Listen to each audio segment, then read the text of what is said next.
Yeah, I'm pretty good at hearing about online auctions, but I don't catch them all. Yeah, I can't afford to buy them all anyway. Yeah, well, space is the main qualifier.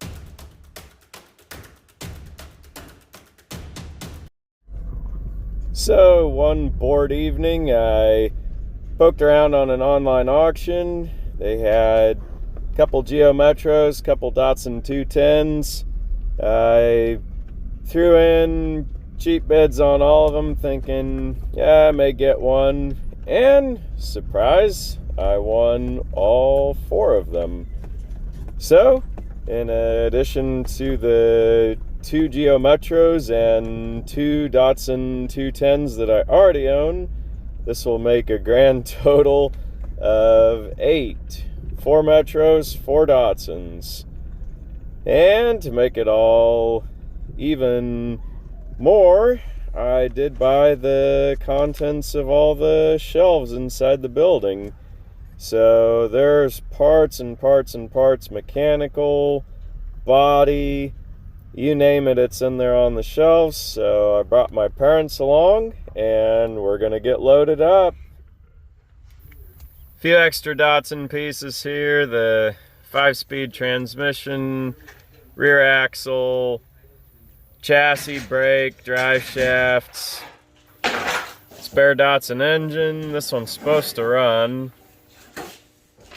spare Geo engine with automatic transmission,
is that it? That's it, last one. So this is a mix of Geo and Datsun, and the next step is to pull this load ahead and sort it into the Geo and Datsun vehicles.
The 2-door is fairly stripped out. So the plan is to fill the car up with the parts, heaviest stuff first, and we'll turn a 2,000-pound car into a 3,000-pound car. Datsun number 1. This is the 2-door. Car's stripped down, but the rest of the parts going to be around for it, obviously. Just kind of a bit of a puzzle. Luckily, the 4-door is complete, so it's a good car for reference. And you can tell the 2-door, obviously not originally from Kansas, because it's just super clean, rust-free car. Already starting to load it full of parts, but you can see only 133,000 on it. Just a really good, solid car, just like you like to find them.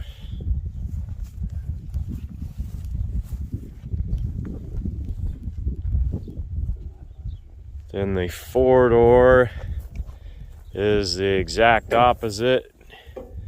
The tinworms have been munching on it for quite a while, and they've gorged themselves at the buffet and come back to eat more. But the best part of the 4-door is that it's complete, so it's a good reference car. And the other best part of the 4-door is that it has the 5-speed transmission.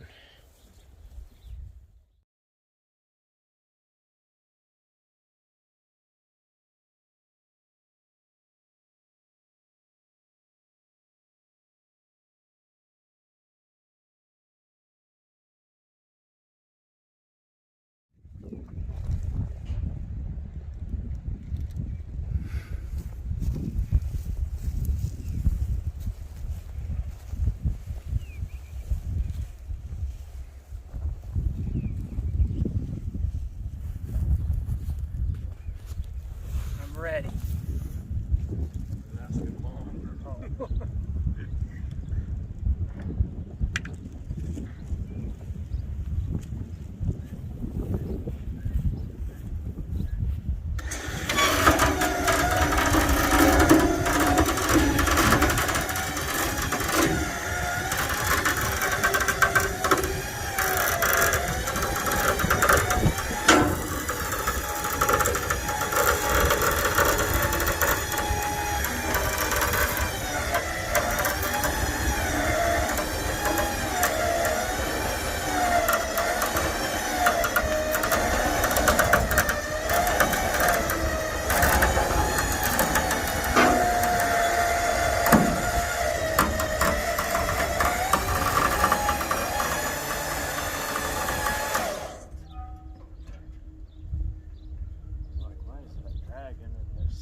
Out and hold the clutch in to get it.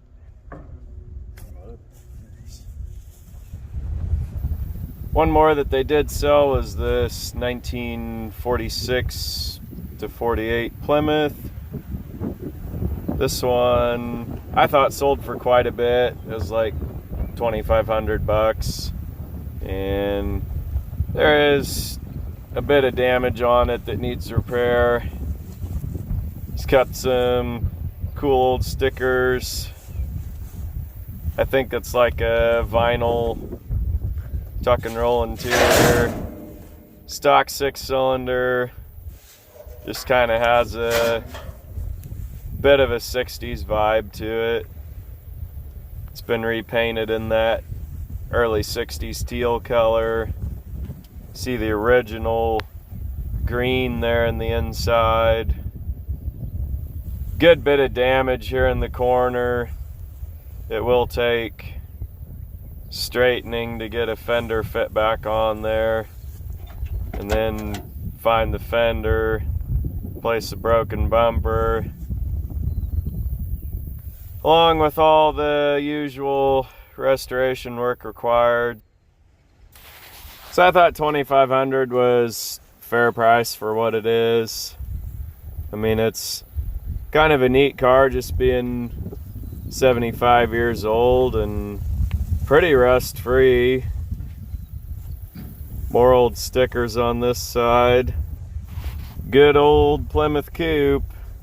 Even though I didn't buy this one, I wanted to get some quick footage of it while we're out here. It's got to be a blue heeler over there. You hear the characteristic bark.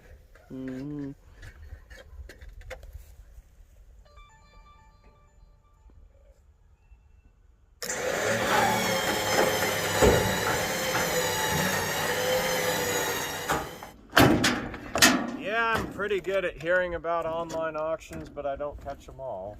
Yeah, I can't afford to buy them all anyway. Yeah, well, space is the main qualifier. I'd like to have, but I haven't got the kind of money for that. These are a little cheaper at least.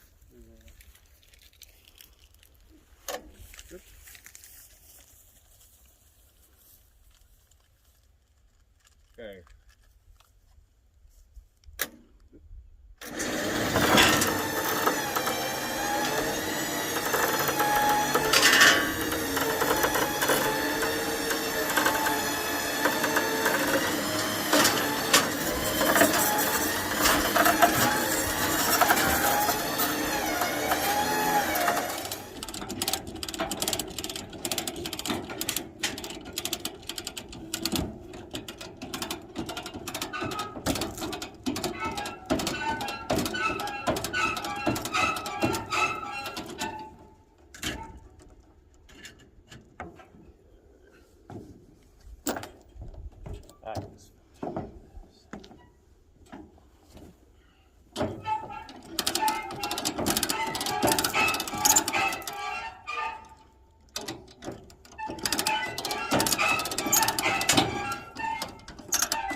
Shove on here. Oh, pretty good. Pretty good. Oh, well, that's another story. Okay, cameraman is now the pusher. The Silver Metro, he said, had been a running car. He thought was in the best shape out of the two, but I don't know, looking under the hood, there's few things taken apart on the engine, coolant hose clamp loose, so that's kind of a bad sign, I'm thinking. The little 3 cylinders in these cars, they just have a different mechanical makeup to them.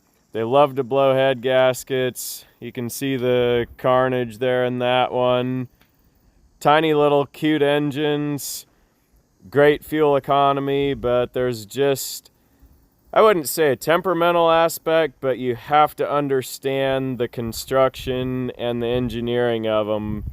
Like guys were saying that to have a catalytic converter on them will cause them to burn valves on that middle cylinder because there's too much back pressure. And so the enthusiast community, the guys that really know these cars, they have the subtle nuances of them figured out. There's a whole crowd of people that are what they call hypermilers. And so those people lighten them down all that they can. All 4 of these Metros have titles. So I think realistically a person could probably hope to build 2 cars out of the 4. Just pick the best parts, put them all together. Have a lot of spares left over. 30-year-old cars. There's not parts for these around every corner. This silver one best body, I think, out of all of them. Very rust-free car. Since the Metro's all been sitting for a while, never trust what's in the fuel tank, so first step was to drop it out on the silver four-door car and get it cleaned out. So that's the first step. Old sticky gas is real bad about getting your push rods bent and your valve train, all sorts of horrors. So for today, first step is get a good clean fuel tank, and we might knock that apart, look at what the pump looks like, and if it's real bad, probably order a new pump. These are throttle body fuel injected cars. Little Subaru Justy was the last car I think sold in America with a carburetor, and those were like 1989. So all your Metros, EFI cars, the underhood here pretty undisturbed. Don't see any rodent activity, just cobwebs. Wish every one of these that we found would be this good under the hood. So pretty undisturbed. We've cranked around on this thing and it just kind of sounds sick. It doesn't sound like it has all the compression that it really should. And knowing that these are a little temperamental for head gaskets, I think we're gonna do the next logical thing and pull the plugs and see if there's any compression or low compression. That's the next step. That's good. Yeah, about the same, 80. I'm gonna go ahead and call this one a bad head gasket for as much as we can tell for the diagnosis here. There's a lot of different ways a head gasket can blow. Sometimes they crack the head, sometimes they don't. So the next thing a person's really got to do is just take them apart, start looking. The good thing is that it hasn't obviously flooded the cylinders with coolant, because if it had and the time that it sat, it would have definitely seized up. So there is hope for it. And the good thing is overall, these little cars, they are pretty forgiving. I've seen a lot of literal kitchen table rebuilds of these engines. The good thing about them is that they are light and easy to maneuver in and out. And that's the one great benefit of working on these cars. Also, anybody that's on Facebook, there's a great Geo Metro group called Geo Metro. And if anybody wants to find out all there is to know about these cars, there's a great group of enthusiasts there that are very willing to teach you. So we're gonna move on to the little red two-door parked behind it there and give a look at it. So number 2 is the red Geo Metro. This one's wrecked. So you assume everything mechanically was good, driven to the scene of the accident. But it's been sitting a while, so you never know. We did throw a battery in it. And now it's time to put the clutch in, turn her over, and see what happens.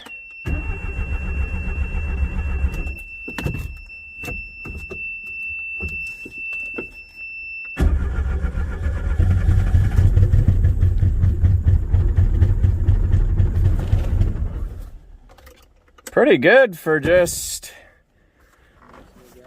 putting gas in and having no fuel pump, and for having to spit little mouse turds out the throttle body was full of mouse turds. So yeah, we can put a little more in there and see. I think that one's, you can try. There's a little more in there. You got to go all the way upside down with it and just kind of shake. There you go.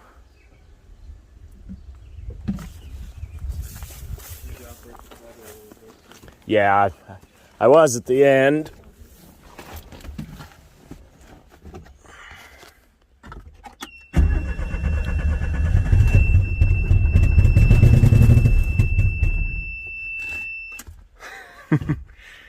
Blah, blah, blah. So goal for this car there was just to fire it off and make sure that the engine had promised to tinker on it some more, which obviously it does. This one would need the fuel tank dropped to clean it out, put a pump in it, and I believe the sender itself is not available new, just the little pump module itself. But this one at least shows promise to carry on, so that's probably as far as we'll take it. The mileage on it is probably 106,000. These do have just the 5-digit odometers. It is a 3-cylinder, 5-speed. This is the only automatic car of the bunch. Unfortunately, it's wrecked, so the choice would probably be to put this drivetrain in one of the others. The blue car here, you can see both the taillights are cracked on it. Rest of the body, really not bad. It's been sitting a while. The guy did tell me when they parked this one that it was having some kind of electrical issues, and they just didn't take the time to chase it down and look at it. Of course, it has been sitting, I'm gonna guess 15 years, maybe 10, 12, 15, somewhere in there. So unfortunately has had the critters under the hood. Doesn't look like they've really gone too crazy on chewing stuff up. They just kind of nested and left. So not the best, but definitely not a deal breaker either. So you would assume engine and transmission are good on this one. It is an automatic. Body really good overall. Got a good windshield. The only rust I really spotted in this car was in the rocker panels. The floor pans look pretty good. The frames look pretty good. So this is one that I would say would have some hope to be revived. This is the red 4-door Metro, another 3-cylinder automatic. Probably been sitting about the same amount of time, probably 15 years or so. This one was getting a good bit of rust down in the rockers and the floors. I didn't check the frames. It's also got a cracked windshield. Not the hugest deal. Windshields around here are like $200, but any of this type of stuff all adds up. So especially when you consider fixing the rust. This one, the guy, I think maybe bought for parts. Maybe they drove it. I'm not exactly sure. So don't know anything at all about it. Could potentially tinker around on it, just see what parts are good on it. About the same story. Critters have been here but haven't been too awful harsh on it. Usually seems like about the first thing they go after is the plug wires, and there's only one of them chewed in half. So probably most of what's here would still be pretty usable.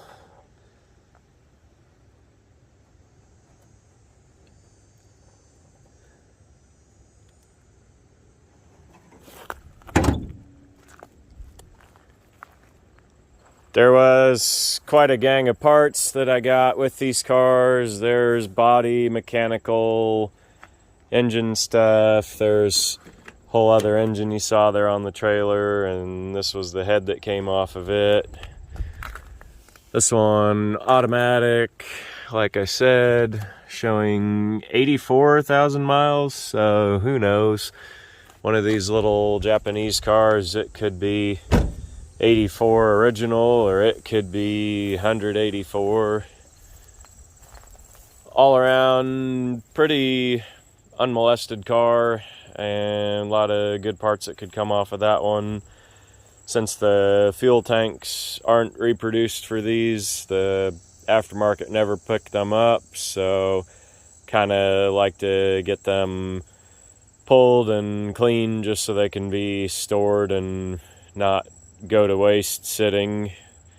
May not be something I do a whole lot on with these cars. I just kind of wanted to make sure they have a good home and don't just get bid on by the scrap man at the auction and go away. So I would like to find a good home for them. If anybody's interested, by the time this video is posted, we'll see what's around. As far as I know, when I'm sitting here filming and editing, I still have all 4 cars. All 4 have titles. And think if a guy hustled, surely build 2 good ones out of them. I know this was the year that inflation went nuts and fuel prices went nuts, and these would just be a good way for somebody to have something that would be efficient, economical, practical, usable car that still at 30 years and counting definitely has the potential to gain collector value.